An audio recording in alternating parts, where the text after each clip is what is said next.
அஸ்ஸலாமு அலைக்கும் வரஹ்மத்துல்லாஹி வபரகாத்துஹு. குர்ஆன் வாழ்வியல் ஆராய்ச்சி வகுப்பு. இந்த வகுப்பிற்கான நோக்கம் என்னவென்றால், நாம் குர்ஆனை கற்று ஒரு பெரிய ஆலிம் ஆக வேண்டும் என்பதோ, அல்லது ஒரு அறிஞர் ஆக வேண்டும் என்பதோ, அல்லது ஒரு நல்ல குர்ஆன் காரி ஆக வேண்டும் என்பதோ கிடையாது. ஏன் அப்படின்னு கேட்டால், ஆலிம் ஆகுவதில், பெரிய அறிஞராகுவதில் நமக்கு நிறைய ஆபத்துக்கள் இருக்கிறது.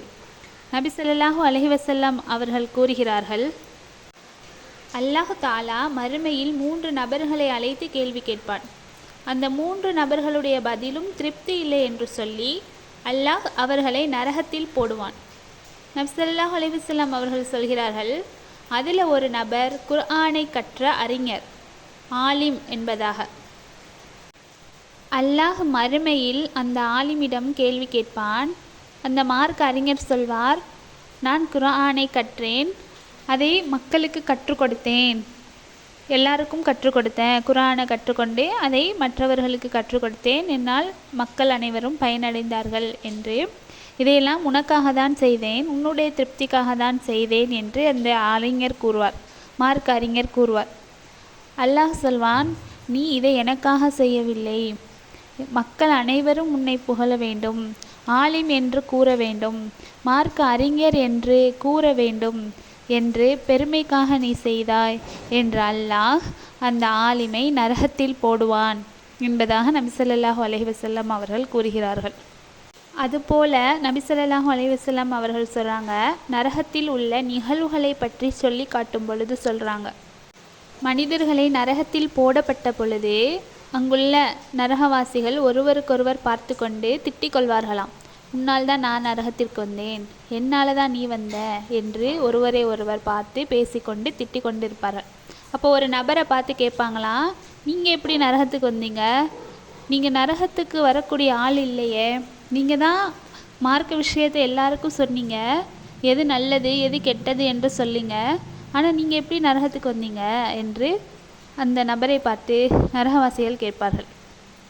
அந்த நபர் சொல்வார், நான் எல்லாருக்கும் மார்க்க விஷயத்தை சொன்னேன், எது நல்லது எது கெட்டது என்று அனைவருக்கும் நான் சொன்னேன், ஆனால் அதை நான் செய்யலை, நான் மற்றவர்களுக்கு விஷயங்களை சொல்ல தான் செய்தேனே தவிர அதை நான் கடைபிடித்து வாழலை அப்படின்னு அந்த மனிதர் சொல்லுவார். மற்றவருக்கு மார்க்க விஷயங்களை சொல்லக்கூடிய நிலையில் ஒருத்தர் இருக்கார் அப்படின்னா அவர் சாதாரண மனிதனாக இருக்க முடியாது, நல்லா கற்று தேர்ந்த ஒரு மார்க்க அறிஞராக தான் இருக்க முடியும். அவங்க மார்க்க விஷயத்தை படித்து அதை மக்களுக்கு சொல்லியதோடு விட்டுவிட்டார், ஆனால் அவருடைய செயலில் அது இல்லாத காரணத்தால் அவர் நரகத்திற்கு வந்துவிட்டார்.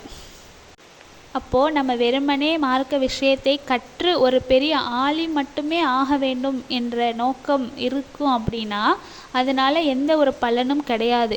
நம்முடைய செயல் அது இருந்தால் தான் நமக்கு பலன்கள் கிடைக்கும். இப்போ உண்மையிலேயே இந்த வகுப்புடைய நோக்கம் ஆலிம் ஆகுவது கிடையாது. அப்போ இந்த வகுப்புடைய நோக்கம் எதற்கு? மாற்றத்திற்கான ஒரு வகுப்பு. என்ன மாற்றம்? நம்முடைய பார்வையில் மாற்றம், நம்முடைய சிந்தனை மாற்றம், நம்முடைய பேச்சில் மாற்றம், நம்முடைய நடத்தையில் மாற்றம், நம்முடைய செயல்களில், நம்முடைய வழிபாடுகள் அனைத்திலும் மாற்றம். ஒட்டுமொத்தமாக சொல்வதாக இருந்தால், நாம் குர்ஆனை தெரிந்தவராக இல்லை, குர்ஆனிய மனிதராக மாற வேண்டும் என்பதே இந்த வகுப்புடைய முக்கியமான நோக்கமாக இருக்கிறது.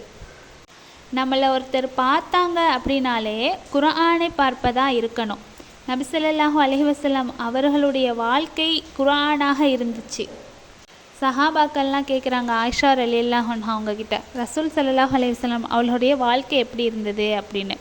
ஆயிஷா ரலியல்லாஹு அன்ஹா அவங்க சொல்கிறாங்க, ரசூலுல்லாஹுடைய வாழ்க்கை குர்ஆனாக இருந்தது. ரசூல்லாவை பார்த்தா குர்ஆனில் என்ன இருக்குது அப்படின்னு நம்ம தெரிஞ்சுக்குவோம். நபி ஸல்லல்லாஹு அலைஹி வஸல்லம் அவர்களுடைய சொல், அவர்களுடைய செயல், குடும்பத்தில் அவர்கள் நடந்து கொண்ட விதம், அண்டை வீட்டாரிடம் நடந்த விதம், தோழர்களிடம் நடந்த விதம், அவர்களுடைய வழிபாடு, அவர்களுடைய உறக்கம், அவர்களுடைய ஒவ்வொரு செயல்களிலும் குர்ஆன் எப்படி இருக்குமோ அதுவே அவர்களுடைய வாழ்க்கையாக இருந்தது என்பதை நாம் ஹதீஸ்களில் தெரிந்து கொள்ள முடிகிறது.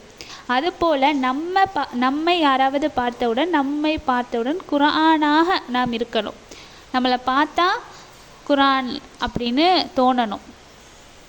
யாராவது ஒருவர் குர்ஆனில் என்ன இருக்குது, எதை பற்றிலாம் சொல்லியிருக்கு அப்படின்னு ஒருத்தர் நம்மளை கேள்வி கேட்டாங்க அப்படின்னா நம்மளை கொண்டு போய் நிறுத்தணும். இவங்களை பார்த்துக்கோங்க, இவங்களுடைய வாழ்க்கை முறையை பார்த்துக்கோங்க, இதுதான் குர்ஆனில் இப்படி தான் இருக்குது அப்படின்னு சொல்லக்கூடிய அளவுக்கு நம்முடைய வாழ்க்கையில் ஒரு மாற்றம் வர வேண்டும் என்பதே இந்த வகுப்பிற்கான முக்கிய நோக்கமாக இருக்கிறது.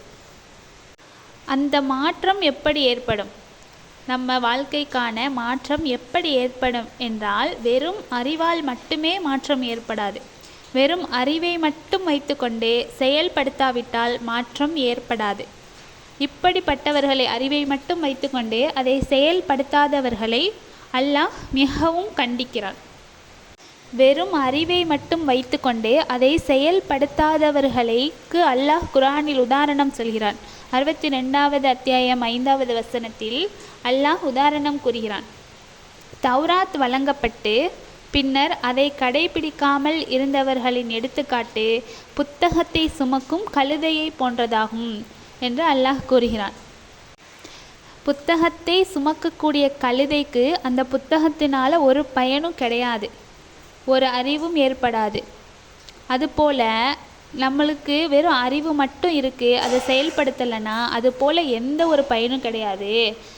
புத்தகத்தை சுமக்கக்கூடிய கழுதை போன்று என்று அல்லாஹ் உதாரணம் கூறுகிறான். இன்னும் அல்லாஹ் 2வது அத்தியாயம் 44வது வசனத்தில் கூறுகிறான், நீங்கள் வேதத்தை வாசித்து கொண்டு உங்களையே நீங்கள் மறந்துவிட்டு மக்களுக்கு நன்மையை ஏவுகிறீர்களா, நீங்கள் சிந்திக்க மாட்டீர்களா என்று அல்லாஹ் கேள்வி கேட்குறான்.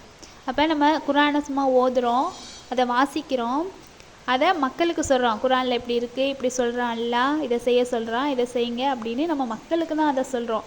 ஆனால் நம்முடைய வாழ்க்கையில் பார்த்து அதை செய்கிறோமா அப்படின்னு பார்த்தா கிடையாது. நம்மளை நம்ம மறந்துட்டு அடுத்தவங்களுக்கு தான் நம்ம உபதேசம் செய்கிறோம்.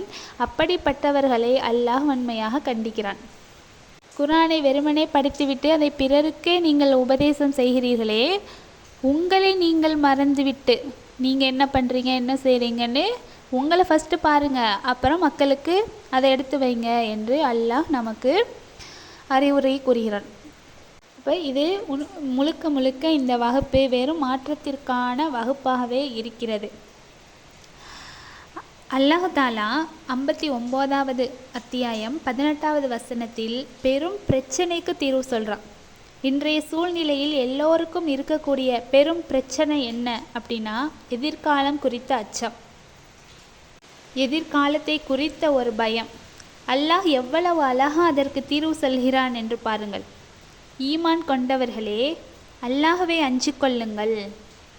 ஒவ்வொருவரும் நாளைக்காக தான் எதை முற்படுத்தியுள்ளோம் என்பதை எண்ணி பார்க்கட்டும். அல்லாஹ்வை அஞ்சிக் கொள்ளுங்கள், நீங்கள் செய்வதை அல்லாஹ் நன்கறிந்தவன் என்று அல்லாஹ் கூறுகிறான். உலகத்தில் உள்ள அனைவருக்கும், ஒட்டுமொத்த சமுதாயத்திற்குமே எதிர்காலத்தை குறித்த அச்சம் இருக்கும். யாரும் அதுக்கு விதிவிலக்கல்ல. நம்முடைய நிலை எப்படி இருக்கும், நம்மளுடைய வருமானம் எப்படி இருக்கும், நம்முடைய வாழ்வாதாரம் எப்படி இருக்கும், நம்முடைய வியாபாரம் எப்படி இருக்கும், நம்முடைய தொழில் எப்படி இருக்கும் என்று எதிர்காலத்தை குறித்த ஒரு அச்சம் நம் உள்ளங்களில் இருந்து கொண்டு தான் இருக்கிறது. இப்படி எதிர்காலத்தை குறித்து நாம் பயப்படுவதனால நம்முடைய அச்சம், நம்முடைய பிரச்சனை தீருமா என்றால் கண்டிப்பாக தீராது. அப்போ நம்ம என்ன செய்யணும்? நாளைக்கு அப்படி ஆயிருமோ என்று பயப்படுறதை விட இந்த நிமிஷத்தில் நம்ம என்ன செய்யணும் என்பதை கவனிக்கணும். அதை தான் அல்லாஹ் இந்த வசனத்தில் சொல்கிறான். இப்போ ஒரு விருந்தாளி நம்ம வீட்டுக்கு வராங்க அப்படின்னா அந்த விருந்தாளிக்கு நல்லா சமைச்சு போடணும், சமையல் நல்லா வருமா இல்லையா அப்படின்னு, நாளைக்கு எப்படி வரும் சமையல் அப்படின்னு நம்ம பயந்து கொண்டிருப்போம். அப்படி பயப்படுறதை நிறுத்திட்டு நாளைக்கு நல்லா சமையல் செய்யணும்னா அதுக்குள்ள ப்ரிப்ரேஷனை நம்ம இன்றைக்கே செய்யணும் என்பதை தான் நம்ம இந்த வசனத்திலேருந்து ஒரு விளக்கத்தை நாம் கற்றுக்கொள்கிறோம். ஒரு நாளைக்கு சமைக்கிறது நல்லா வரணும் அப்படின்னா ஒரு கறி குழம்பு எப்படி செய்யணும், நல்லா வருமானு பயப்படுறதை விட அந்த குழம்புக்கு தேவையானது என்ன, அதை எப்படி போட்டால் நல்லா வரும், உப்பு எவ்வளோ போடணும், மிளகாத்தூள் எவ்வளோ போடணும், மஞ்சத்தூள் எவ்வளோ போடணும், என்று ஒரு ப்ரிப்ரேஷனில் நாம் இருந்து கொண்டோம் என்றால் நாளை சமையல் எப்படி வரும் என்ற அச்சம் நமக்கு இருக்காது. அதுபோல் நம்ம எந்த ஒரு விஷயத்தை செய்தாலும் செய்யக்கூடிய விஷயத்தை சரியாக செஞ்சிட்டோம் அப்படின்னா எதிர்காலத்தை குறித்த அச்சம் நமக்கு இருக்காது. அப்போ நாளை பற்றிய பயம் நமக்கு மாற்றத்தை தராதே, இன்றைய செயலே நமக்கு மாற்றத்தை தரும். நபி ஸல்லல்லாஹு அலைஹி வஸல்லம் அவர்களுடைய வாழ்க்கையில் எதிர்காலத்தை நினைத்து எதற்கு பயந்தார்கள்? எத்தனை போர்களில் பங்கெடுத்தார்கள்? எதிர்காலத்தை குறித்து பயந்தார்களா? மக்காவை விட்டு மதீனாவிற்கு ஹிஜ்ரத் செய்தார்கள். எதிர்காலத்தை நினைத்து பயந்தார்களா? ஏன் பயம் வரலை? நம்ம இப்போ என்ன செய்யணும் அதை தான் கவனிக்கணும். நம்ம இப்போ செய்ய வேண்டியதை தான் கவனிக்கணும். செய்வதை சரியாக செய்தால் ரிசல்ட் சரியாக இருக்கும். எனவே இந்த வசனத்தின் மூலம் நாம் தெரிந்து கொள்வது, எதிர்காலத்தை குறித்த பயம் நமக்கு இல்லாமல் இருக்க வேண்டும் என்றால் நிகழ்காலத்தை நாம் சரியாக பயன்படுத்தணும்.